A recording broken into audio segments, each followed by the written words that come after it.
Business with a servant's heart. Welcome to the podcast. Inspiration, motivation takes.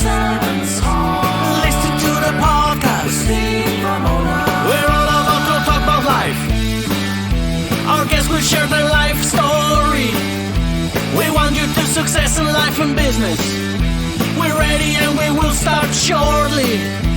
We're gonna talk about life. We're going to speak on business. You're gonna shine bright. We are going to witness. Business with a servant's heart. With hosts Steve, Ramona, and Ray. Inspiration, education talks. Listen to the podcast.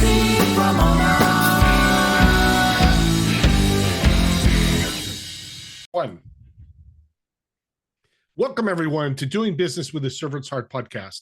I'm your host, Steve Ramona. I am so excited to have you join us today.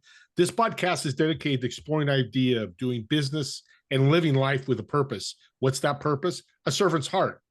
Imagine making a difference every day like I get to do and my guest gets to do, is changing people's lives and making a difference. And, you know, people don't think about that difference as like trying to make somebody $1 million. Hey, if you could do that, it's great. It could be the littlest thing, but just go out and do it. Your ROI will be huge. That's a big elephant in the room in business. Also, too, the show is dedicated so our guests can inspire you, motivate you, and educate you. So guess what? Make more of a difference and make more of an impact.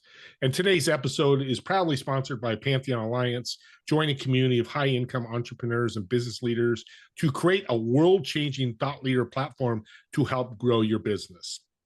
With that being said, my guest, I got to spend 5 minutes with him, and when 5 minutes you're smiling, laughing, and getting into a conversation, you know this is going to be a great show.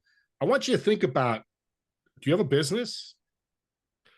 Are you selling without a business? Because you're selling every day. You're selling your wife, your kids, your friends. So sales is just not business. This show is going to be about your whole life in sales, not just the business aspect. So let's bring our guest on. I'm so excited. Hey, Shane, welcome to the show. Hey, Steve, pleasure to be here. Excited to jump into this.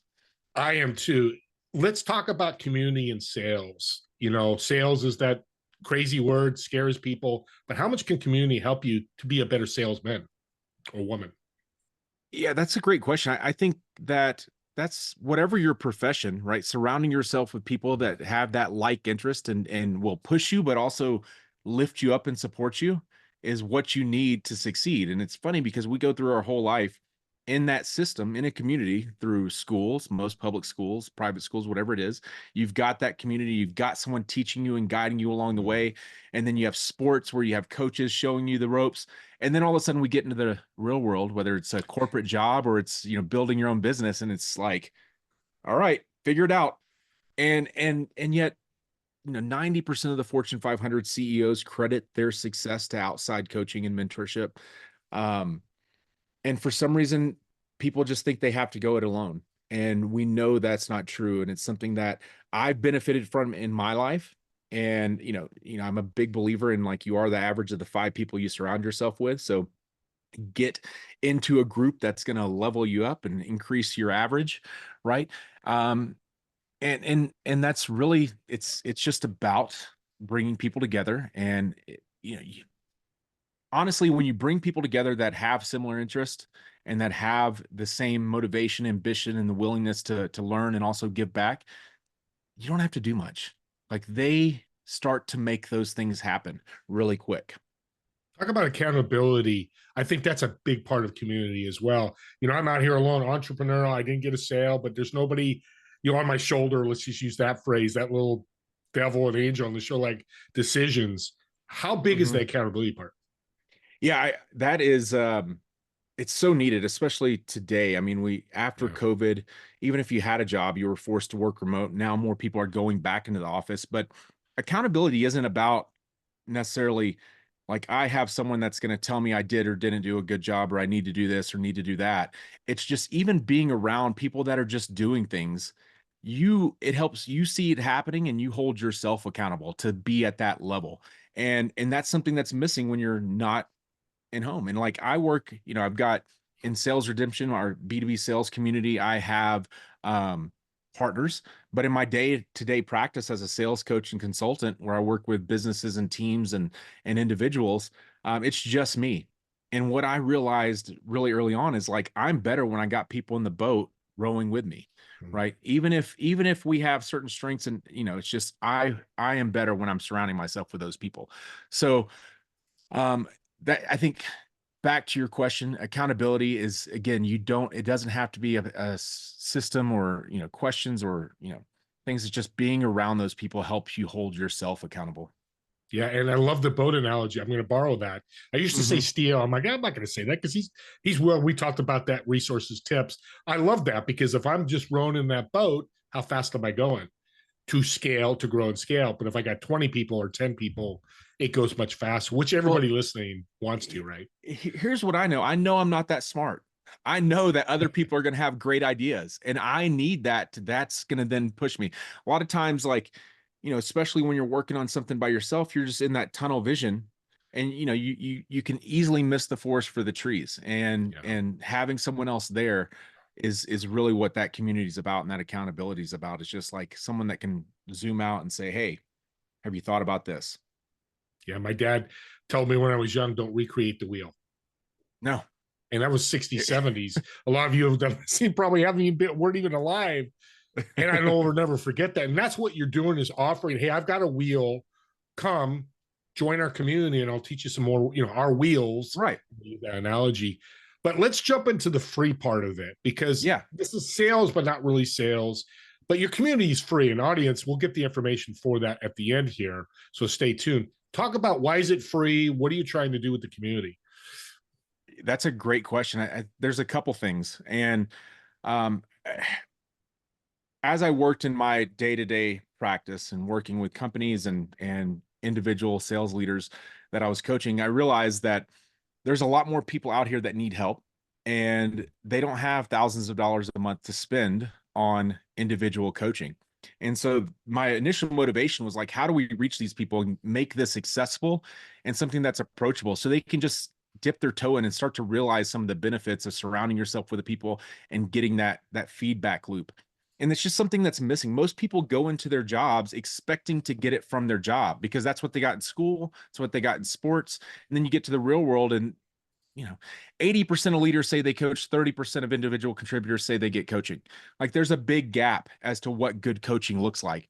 And so our motivation was really like, how can we provide the content, the coursework, and the community to be able to attract people and get them into that motion and help. Most people are smart and capable, but like, when you have someone else there with you, you're going to get there 10 times faster. Yeah. So that's what we want to enable. And so within the free community, there's the content is, for us, we're focused on B2B sellers and how you sell. And what we found is that instead of trying to change that from the top down and working with these companies, empowering the sellers to take control of their success and have the process and the foundation in place that not only helps them succeed now, but puts them in a position to succeed in future roles and future endeavors. Right. But you've got to build that foundation. I worked with so many different companies, and we'd get to the point where startups and tech companies, and we get to the point where we want to build out like an enterprise go-to-market function. And then you get in there and you realize, like, a lot of what's been built ahead of this, they had a great product, they had good demand, so they sold, but the infrastructure, the systems, the processes was kind of built on a house of cards. And then it doesn't work when you get to that really that big magnifying glass on it at that high level. And so let's go back to empowering the foundation of the sales is the rep. Without them, like, leaders and managers don't matter, right? So empower them to have the success that they want. And Salesforce came out with a state of sales report. They do it every year. Last year, 84% of B2B sales reps missed their quota. That's not acceptable. Like, so the companies are hitting their number because they're just doing, raising headcount to drive up the revenue that way. But within those companies, it's not a winning culture. You don't have to crush it, but it needs to be a better, like, 80% of your team needs to be above 80% attainment to their number. If that's not the case, you've got a culture of losing and winners, and you're going to have all kinds of problems with that. So, yeah. So using a sports analogy, I love that you talked about winning culture, team not winning. If that was a coach and they're losing 84% of the time, or yeah, it'd be 84% of the time, they'd be fired. Right. I mean, we're gonna have NFL coaches fired because they went 5-10. And using that bridge, which I love, the sports bridge, to businesses, and probably another reason why businesses aren't making it, because they're like just throwing numbers at it, and eventually the numbers implode and goodbye. Right.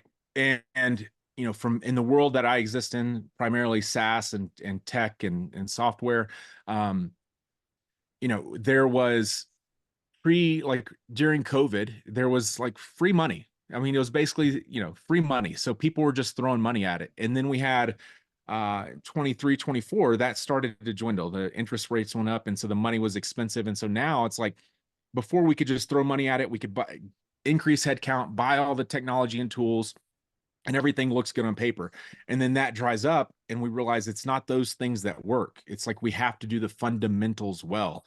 And people, are coming out expecting to be taught how to sell in these companies, and they're given, they're given a list of questions to ask, some calls to listen to, but they don't really understand about what sales really is. And this is kind of the mission that I'm on, is to redefine what sales is to people. Because most people, if I say, hey, I'm a sales guy, like, what's the mental image that pops in your head? It's that like sleazy used car salesman. It's that late night infomercial guy.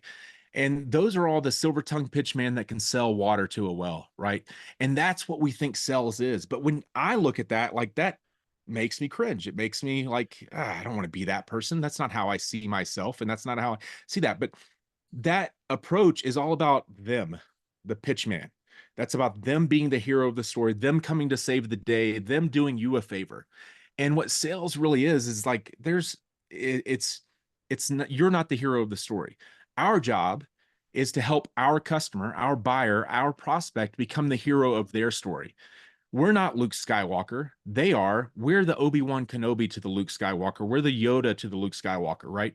So how can we facilitate that? And when that happens, all of a sudden we remove a big burden off our shoulders. We don't have to be the hero to save the day. We just have to know the questions asked to help guide them to clarity. And with clarity, they can take action, and that action can be a decision, a yes or no. But the value that we provide in sales is not in the solution that we offer. It's in the clarity that you can provide in the process, helping them define that problem, the impact of that problem, then co-creating a possible solution with them, whether they say yes or no. Yeah. That's what sales really is. And it's interesting, when we talk community, people lose sight of this. Yours is sales focused, but I'm sure this happened. You can correct me if I'm wrong. In that community, I might be talking to Joe and go, Joe, hey, I got a question. I ran into this software problem. Did you ever run this problem before? Oh yeah, this is how I fixed it. Where now community becomes the, not all end all, but being the overall answering question, because you're building relationships. Talk about that, because I think it's the other part of community people forget. Well, and I think that is the relationships, I think, is probably the most important aspect to it. And I think that reflects in sales as well. And in the fact that, like, if you come to me with a problem, a software problem or a business problem that software can solve, and you've dealt with it, well, and you say, you know what, I use this company or these guys help me out. Guess where that person's going? They're not going to go to Google and type in, hey, business software. They're going to go to that company. And so how do we provide an experience that builds that referral type network? And the biggest problem we have to overcome in business or as a salesperson is obscurity. Not enough people know who we are and what we can do for them, right? Yeah. And so having those relationships, all of a sudden we skip 50% of the sales process, because I have, if not more, right? We've skipped so much of it because I have someone I trust that has shared their experience, and now that moves me further along the process, and I know it's going to work, or I know it's going to be right for me, and then I can just go through maybe some technical questions, things like that. But the point is that I like to call it a go-to-network motion. So, and we have go-to-market, and then I like to say go-to-network is really where go-to-market is moving. And so how do you systemize that in some way? And I think it's about giving. It's about making connections for people, whether that benefits you or not, because it benefits them. And then you do that enough, and then good comes back to you. That was the definition of a servant's heart in business right there. Right. That's the mission of this podcast. You just now, that's why he's on this show, because go to network is so powerful because you can make money off that. I mentor business all the time. I don't want to talk about it too much, but Right. there's a way to make income, not from your Mhm. business, but partner up with other people and share it with your network. 100%. That's selling with value. Value Mhm. selling, as somebody told me, and I forget the name. You know, the community. Well, walk us through the journey of your community. I come and join. What am I going to expect when I come to the community? Yeah, I think first and foremost, it's you're gonna get in there and introduce yourself. Again, just make people aware of who you are. Then immediately you're hit with a community feed. So there are kind of just your typical social feed, which is Mhm. going to be announcements that we have in the community, but also it's people just submitting their questions, their comments, their learnings, their experience. And then what you'll see is, because community isn't about, there's an aspect of it. It's like, okay, what can I learn? I'm a lifelong learner. I want to get in here and I want to learn as much as I can. I want to take something out of this. Where people really found the value is when they give back. And part of mastery is not only learning and applying it, but it's also teaching it. And in our community, we have everyone from entry-level salespeople, SDRs, all the way up to CROs, chief revenue officers, and VP of sales, like people, CEOs even are in that community. And they want to teach the people that are one or two steps behind them. And that makes you better. It's kind of a selfish endeavor, is how I look at it. It's like, I love mentoring people because it pressure tests my ideas and makes sure I really know what I'm talking about and I'm not full of it in some way, shape, or form, right? If you can't explain it to me like I'm five, then I've got some work to do as far as like mastering that topic and how good I am at it. Yeah, it's So got to be simple.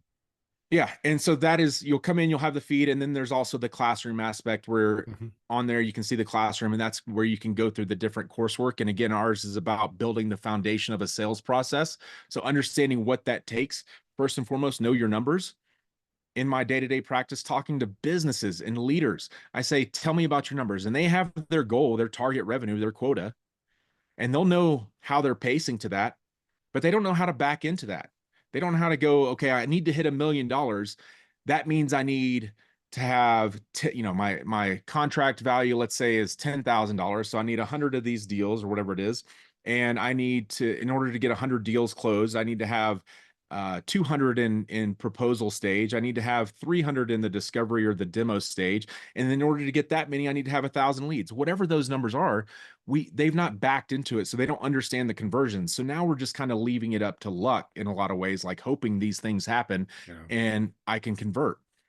And so it's really about knowing your numbers, building that foundation, then understanding like why or why not deals do or do not close. Right. And that's another thing. There's, in our community, we talk about the 5 fatalities. These are the 5 things that'll kill every deal. And it's timing, trust, product market fit, pricing, and competition. So most reasons can fit into one of those buckets, right?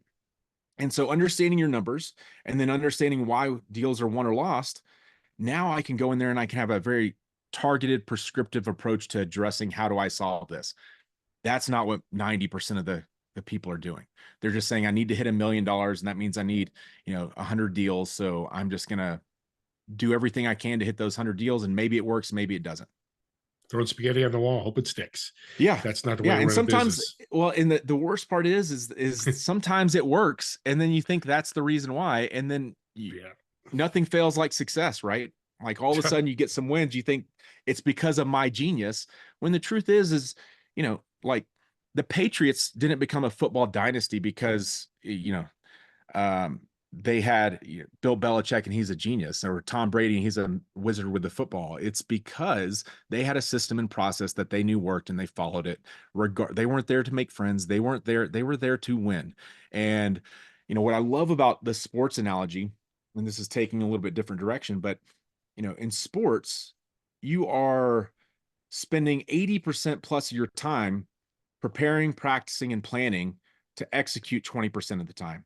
In business and in sales, we're expected to execute 99% of the time. And we've got to get that. We don't need to have that same sports type of balance because it's a different world, but we need to spend more time preparing, practicing, planning, strategizing, and making sure we're set up to execute effectively. You're telling me, which if I don't make money today, that's okay, but prepare for tomorrow to make a sale. If you don't do it tomorrow, always, it's a sales playbook. You've just built in the community a sales playbook using the sports analogy. Exactly. That's exactly what it is. Yeah. And that's a great analogy because sports and business cross over all the time. People out there are not into sports. I'm not saying you have to be, but study it a little bit and you'll go far, because athletes are the best business people, I think. Most are. There's so much truth to that. And like one of I love reading biographies and memoirs, and I've read a ton on historical figures. But then I also look for just people that were excelled in whatever they did. And so a lot of it's like actors and people in the arts. And then a lot of it is like football coaches and those, because regardless of their field, like the process and the framework is really similar and has value in any other field. And what I think wins is understanding what that is, have a methodology, have a process in place, and then just continue to execute on it. And over time, you can take someone else's, but over time, if you continue doing that, like you iterate on it, it becomes your own. And that's what we want to get to. And so we just steal, like they say, great artists steal from others, but you're just taking that, understanding it, and then making it your own. Yeah, that's powerful. We're coming to the end here. You've had 20 plus years. I love people with experience. Not that you don't have experience, you can't be, but build your experience because you've done it. You've been there, you've done it. What's one tip that's general across your community that would help somebody listening today in their sales? It's a great question. And here's the tip. It's sales skills are life skills. So learn how to sell and be effective at that, and not just come at it from a transactional perspective, but how you can help. And those sales skills, like how to communicate, how to empathize, how to learn, how to listen, and how to position yourself for success is going to make you a better dad. It's going to make you a better husband. It's going to make you a better friend. And those are skills that you can use in life. So whether you're in sales or not, if you're in business or not, how you sell is something that is used throughout your life. So invest in sales skills because they are life skills. Amen. Oh, that's what a way to end the show. He nailed it. He's a great guest, guys. And I hope you listen to this over and over. I've got so many notes here, which is great. And I do sales all the time, but you can always learn from people. Please do that. So let's end with a fun improv. I like the improv at the end. So I've got a reservation at a restaurant, a table of 4. You're going to sit in one of the chairs. The other 3 chairs, who you're going to invite, dead or alive, why would they be invited, and what food would you order? Oh, well, I'll start with the food that I'm going to order, because I'm going to eat steak and I'm going to eat a good veggie. And like, that's going to be, Amen. If I'm going to sit down in a nice restaurant, that's what I'm going to fill my belly with. As far as the guest and the people I would love to be there, that's a great question. The first one that pops into my head is Teddy Roosevelt. And I talked about reading about people. I just find his story so fascinating. And he was just someone that was a force of nature. And when he was a kid, he was a sickly kid. He came from a wealthy family, but they did not expect much of him.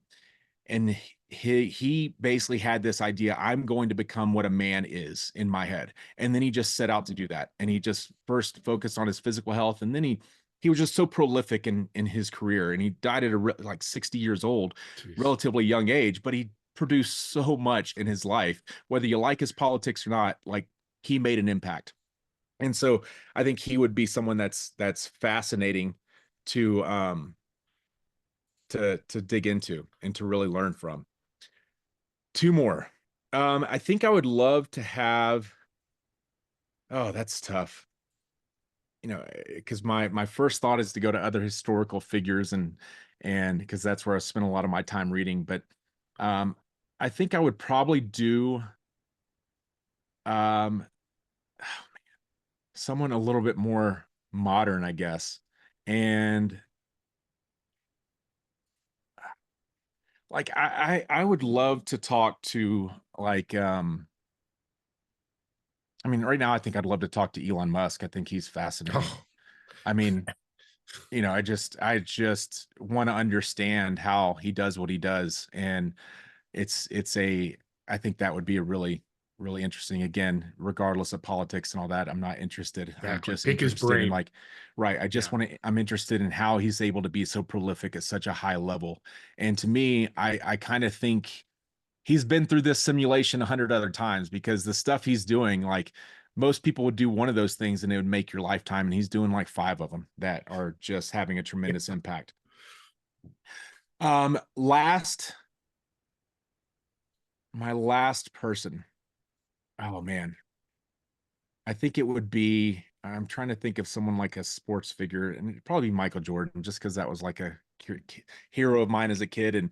And what I, you know, love about him is just, I don't think anyone can match his level of competition, how competitive he is. And I think competition is so important in life, to have winners and losers, and to understand that you don't always get the medal at the end. Um, and it's something that I've learned in my life recently, especially because I think that I did a strength assessment a couple years ago, and like my number one strength was competition, but I had fallen into this kind of this malaise, and just not really feeling like I was moving forward with anything. And it took taking that assessment to go, oh, it's because I'm not competing. I am not, that is my strength. That is where I find value. And I've just kind of eliminated it from my life. And I think part of that is being a solo business person, right? It's hard, you see other people, but you're not competing with someone day to day in the same field and seeing a scoreboard. And so it's like, how do I work that competition into my life? And someone like Michael Jordan, who's one of the most competitive people in the world, I think would give you a lot of ideas as to how to be Yeah. competitive and everything without, I wouldn't want to be a jerk about it, but No, but I love that, because Kobe Bryant is a yeah, legacy from him. right, Shaq, I mean, Steph Curry, who locally I'm at, right. you could see the kind of they studied him. They watched, well, Kobe definitely did. He's actually mentioned that. So Yep. I love that, because again, the crossover in business, the Mhm. competition, being good competition, it's always good. It's usually a collaboration. Well, you've been an incredible guest. Audience, please reach out to them. How can they contact you and support you? My primary channel of communication is LinkedIn. So I'm on there, linkedin.com/in/Shane Jamison, just how it's spelled. My community, www.salesredemption.com. So that if you're interested in sales, whether you're in sales or not, if you're in business, you're in sales, you can find something and learn something from it. And also, we just love to have a broad range of experience in that group, because I think it helps lift us all up. And then lastly, just shanejamison.com. If you want to schedule an appointment with me, you can go to that site, and that's going to allow you to book some time. And I'm happy to have a 30-minute conversation and see if there's a way I can help or help you with it. I'm a believer in those. It's like, let's dive into a problem and let's work through it. That gives Jason what it's like to work with me. And there is no hard pitch. Just if I can help, I'm happy to help. And I don't think he's the Jamison whiskey, so he's not going to have a shot of whiskey with you. So No. maybe so. I love Yeah. that name. Good Irish name. Well, audience, Shane's a sales guy. He's giving you a free community. Here's what you do with the podcast and YouTube is subscribe to the YouTube channel. It's not for what you think. And I say this all the time. People, oh, you mention it all the time, because we have to repeat what we say, because people don't get it the first or second time. You subscribe because if you're listening to this podcast and listening to Shane, I've already got 2 people I'm sharing them with this podcast. That's the gift of this. That's the servant's heart. Remember I talked about in the beginning, making an impact and a difference? Well, you listen to Shane going, my friend, he needs help with sales, or your cousin, or Christmas time's coming. Share it at a Christmas party going, yeah, just listen to this guy, Shane. You got to check him out for 10, 15 minutes. He gets it. He might be able to help you. They meet with Shane. Maybe they join the community or client, whatever, but Shane helps them. Let's look the ROI of business. You now look good. The universe loves you. When you give gifts like that, it's a game changer. And also comment on the YouTube channel. If it's for Shane, I'll make sure he gets it. I'll have all his information. I'll get you his contact, like he said, shanejamison.com. Please reach out to that website, because I'm going to do after this. Also, too, if it's a comment about the critique of the podcast, critique away, because me and Shane want this podcast for all of you. If there's something I can do better for my next guest to get you more motivated, inspired, and educated, I'm all for it. And with that being said, me and Shane want to thank you all so much for watching or listening to this podcast. We'll see you on the next episode of Doing Business with a Servant's Heart. Take care, everyone.